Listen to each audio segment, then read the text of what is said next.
Hey, hello again, everybody. This is Sebastian Keynes, and this is going to be another Watcher Roams video. So, in this one, we're going to be talking about the new Defender was introduced this past weekend into the public server.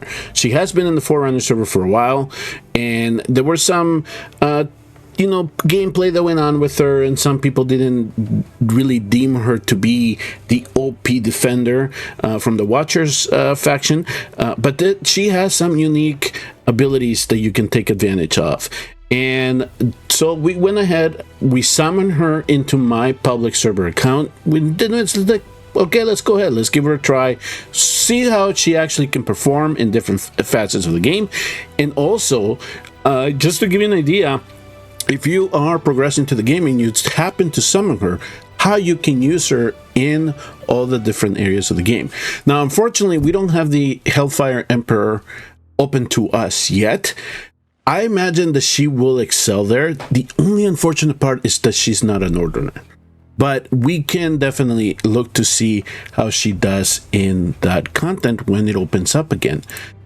In terms of the skills, I think that the one thing that is fascinating here is that not only is she dealing AoE damage, you can see that little knockback that she does at the same time. You're going to see some of the clips, so you can see that she's doing some damage. I actually did two different type of builds to try to see what she could actually do in terms of that regard. And then every time that those first two basic attacks during the ultimate will knock back the enemies. Now you can actually see that in some instances, and this will last for a while. The other thing though that I like about her is if you can skill her fully, she will get back to this ultimate really quickly. Now, for some, the passive was really counterintuitive, because as long as she's not getting hit, she is building up physical damage resistance and increases her defense, right? But at the same time, when she takes the damage, that's when these equine aegis build up, and that's what allows her to then take less damage in. But at least from what I've noticed, I have a hard time telling when her passive is getting activated, or when he's relying on her passive, or when she is relying on this equine aegis, because the hits that I've seen is about the same every time that she takes them. So unfortunately, we don't have like an indicator saying, okay, she has a stack of this buff on her, and we don't have the the icon that says increase defense, increase physical damage. So that's something I guess that the developers could work on in the future. So those are kind of the unique features that she has to her, and just she does gain a stack of this equine aegis every 34 seconds. Luckily with the skill dusts that I invested in her, I was able to get that down by 6 seconds. So that's, I guess it will come in handy during the battle. Now, for the testing that I did, let me take you first to the very first part of the clips that I collected. We did do a stream, so I did a light of Void Rift there, so you can look that up if you want, or I will show you a couple of clips here just to condense it and show you how well she can fare there if you do choose to eventually use her for that regard, especially if you have like a watcher team that you can put together. So one of the things, at least for this account, that I wanted to do is I wanted to make sure I didn't really made her like end game gearing, right? Because that's what I did when we were on stream. I put her in a very heavy guardian set. It was like 105k HP, and then 10,000 defense or so. But then I came back here, and so I decided to rerun the AMR test, and as you can see here, I decided not to give her the last piece of equipment there. It was a ring, and then so I bypassed that with the bangle, I'm sorry. And so you can kind of see the stats, 94,000. So I kind of started thinking, okay, when you reach AMR 18, can you get to these stats? And I felt comfortable enough that maybe this will do for this demonstration. I gave her some speed, so at least she has a chance to regenerate a little bit quicker. You can see that she does have an auto regen, and then we're giving her a little bit of rage regeneration, but with the basic attack. And only 32% crit rate, not enough critical damage, and some healing effect. So that's essentially where that ended up being. So now let me fast forward a little bit here, because I did eventually have to gear some people to do the AMR test. And so here we are with the start of AMR 18. Okay, so I'm going to place her down a little bit. I don't know how much of her passive actually builds up here, but hopefully there's enough, at least enough, that she can then take one hit, right? So I'm going to bring in my fighter. I'm going to put him to the side, and I'm just going to bring a healer in. In this case, I wanted to burst to rage, right? With Eloin. If you have Hollow, bring Hollow in, or just bring your favorite healer for this regard. So you can see here the ultimate is activated. Now, one of the things it does not specify in her ultimate is that she says she knocks back enemies. This does not apply to bosses and elites. So keep that in mind. That is something that is missing in the description, because we see this with some of the monsters on campaign, and we also see this in the Void Rift, where in some instances she will not be knocking back the enemy. So it actually had to do with being an elite or a boss. So that's, just keep that in mind. And as you can see here, she is holding up the line very well. I really do like her. One of the comparisons that I had made her is to a Sor, because a Sor also the skills of defense. And so, you know, a Sor in the middle, he doesn't fare very well. So there's definitely something with her her ages that might be stacking up here, and that's why she's reducing the damage that she's taking in, and that's why she can handle this. So you can see here, I had somebody slip by. He already had one buff. We could have probably let some more go through to see how many buffs she could actually take. If you do summon her and you want to use her for AMR and you are progressing, she can do the job for you. There's no question in that. So here's another area during the stream that I took her to go and try her out to see what she could actually do with swarms, right? So here is expert 615 in the campaign. So I had set this up here, so don't pay too much attention to the guy behind me. But during the stream here, what I had set up for her to do is to try to see what we could do with this little swarms here, and see if she could actually try to bring them down at the same time. So let me try to speed this up a little bit. So I just kind of left her here on the bottom by herself. So this is the same as clip you said that I had shown you previously for AMR. So there you can see that she is capable of doing some damage. It's not a whole lot. And so now she's hitting, you know, 13,000, 23,000, and then you can see the knockback, right? So she is definitely getting the enemies away from her. So here is the big one for this, with this stage. This group of 7-8 enemies are coming at us. And so now you can see here, once I activate the ultimate, you're going to see them back up.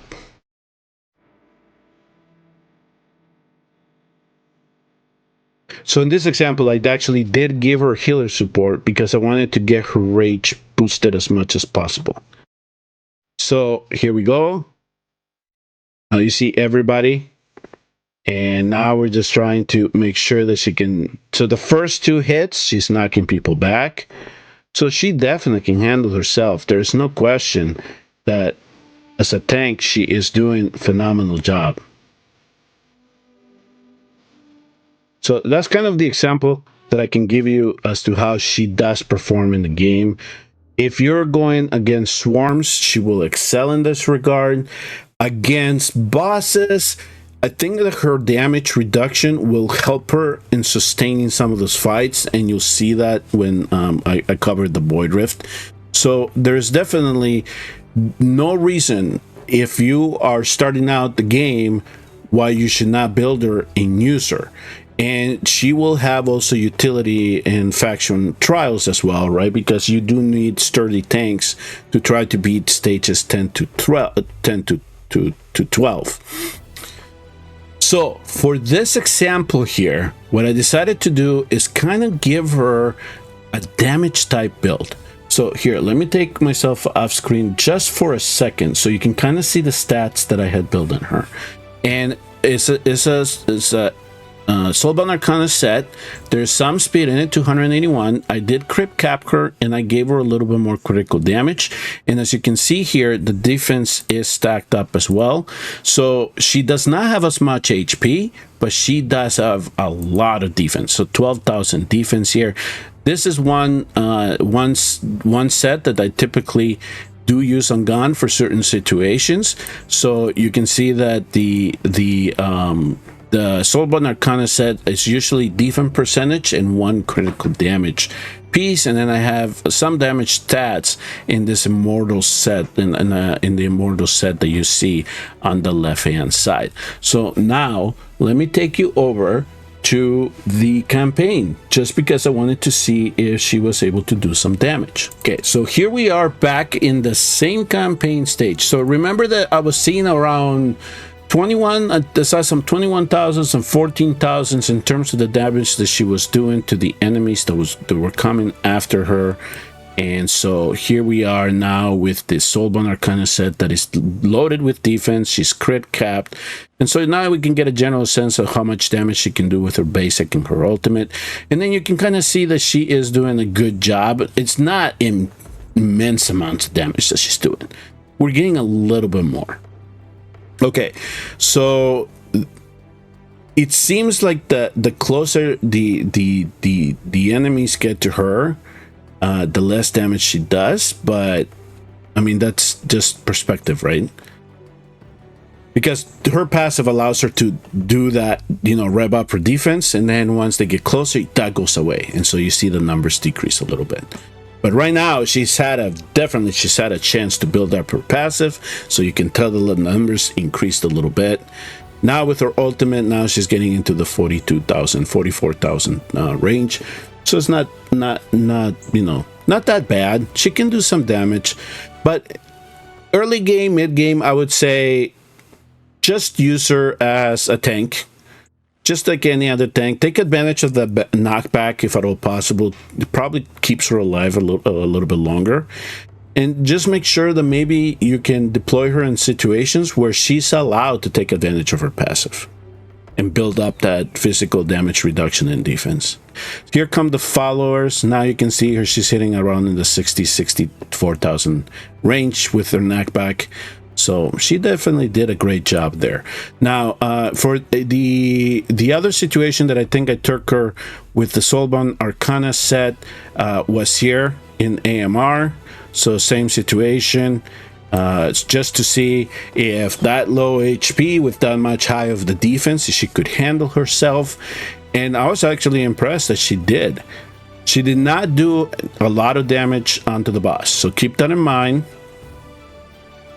Let's see. Okay, let's go right here because the battle is almost ending, so you can kind of get a sense that the port is already open on the side. The enemies are coming down. She kind of sped up the run a little bit, but it wasn't a whole lot. And you will see that at the end, it wasn't really her doing the damage. It was mostly Salazar. But in this regard here in AMR, definitely you can just build her to tank, not for damage, because she's definitely not going to help you there in that regard. She will help in other areas of the game as a damage build, but not on this one here. So let me just run that through, and then you can see what the damage levels were. So you can see she didn't do too much to the boss. Her main job against the boss was to defend. Here we are in gear raid 218. And so what I wanted to see first is, because it just gives me a general idea of the tank. So I put her back in this clip you said.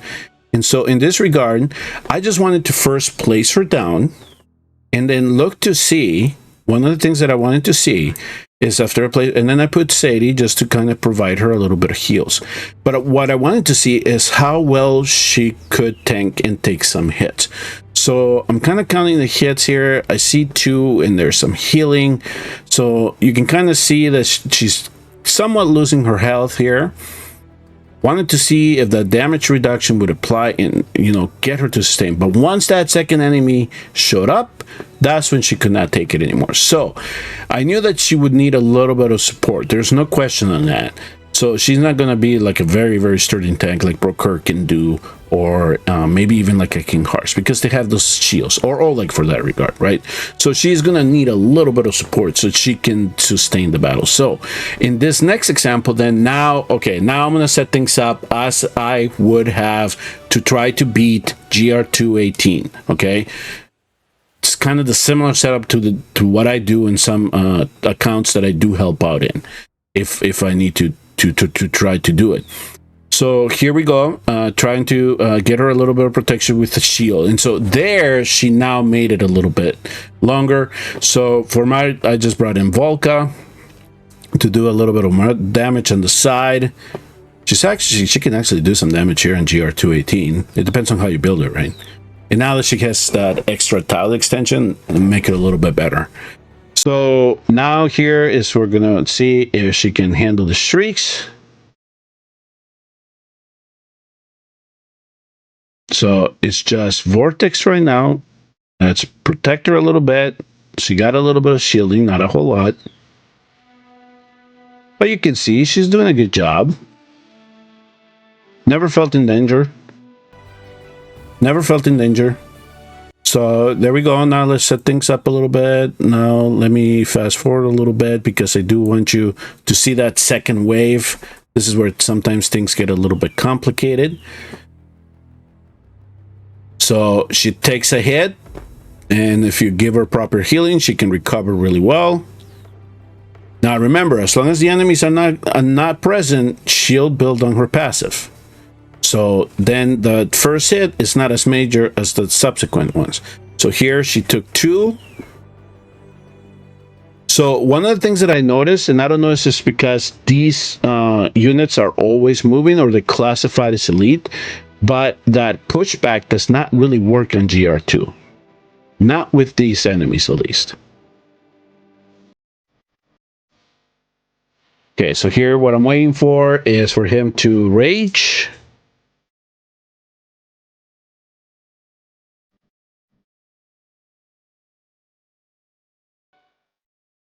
Two, 3, not bad. So 4 to 5 hits that she was able to take with the rage. So she definitely could sustain that, and you have somebody to bring down, get the damage done on the bus, you'll be able to use her there. So I would not hesitate to use her for GR218, as I'm just going to show you one of the battles that I did in the Void Rifts. And so one of the things that we were noticing was that there was, in some instances, I was not really seeing her knock back the enemies that were rushing towards us. So one of the things was, okay, so we knew that the Salems must be in a different category, and then of course the followers were the ones that I was curious about, because I wasn't really seeing that effect. But then one of the things that we came and looked at the description was that all these enemies here are immune to CC, right? That's one of the things in Void Rift Nightmare. So we kind of started playing around, and I started noticing that in some instances I was not seeing the knockback, and in some I was. So let me speed things up a little bit here. And we did finally see her be able to knock enemies back. Definitely not the Salems. Those guys are different category, or they're just not going to have that effect applied to them. So knockback appears to be classified as a CC effect, or it is just the type of enemy that we're going up against. Okay, so here, let me fast forward a little bit.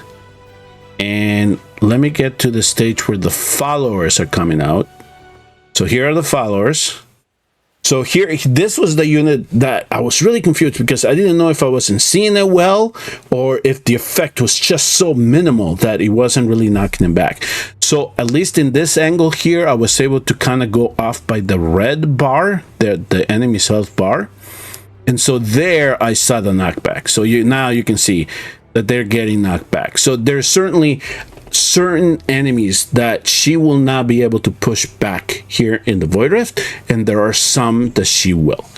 Now here in this battle here, you know, the Salem's hit really hard, and these followers can also hit or do some damage, especially when they target your tank.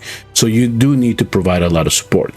So I'm just gonna let the battle run here just to kind of give you an idea. She does perform while you have some support, right? You always have to support. You gotta have your attacker, somebody doing damage, and you gotta have your healer to make sure that she can restore her health. So you can kind of see there that we were able to really clamp things down, and she did very well there. So if you know, if for some reason I had to use her for Void Rift Nightmare, I would. You just got to make sure that she has a lot of HP. She has a decent amount of defense, and you saw the little gaps sometimes that we get between waves. So she has allowed to build up her passive and at least be able to handle the first couple of hits.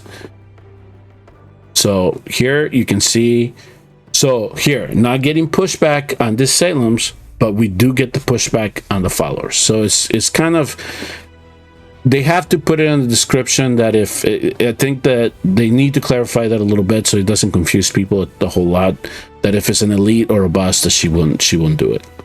To review, folks, I definitely do think that Edith has a place in the game. She's not as bad as a lot of other people portray her to be. Mostly because they probably do have King Hearts and Gon and Broker in their accounts. She has her own specialty, right? Which is mediating damage, and she has this knockback feature, and at the same time, she can build up her defense and she can build up her physical damage reduction. So in instances where you're going to get swarms coming at you, she is very good for this regard.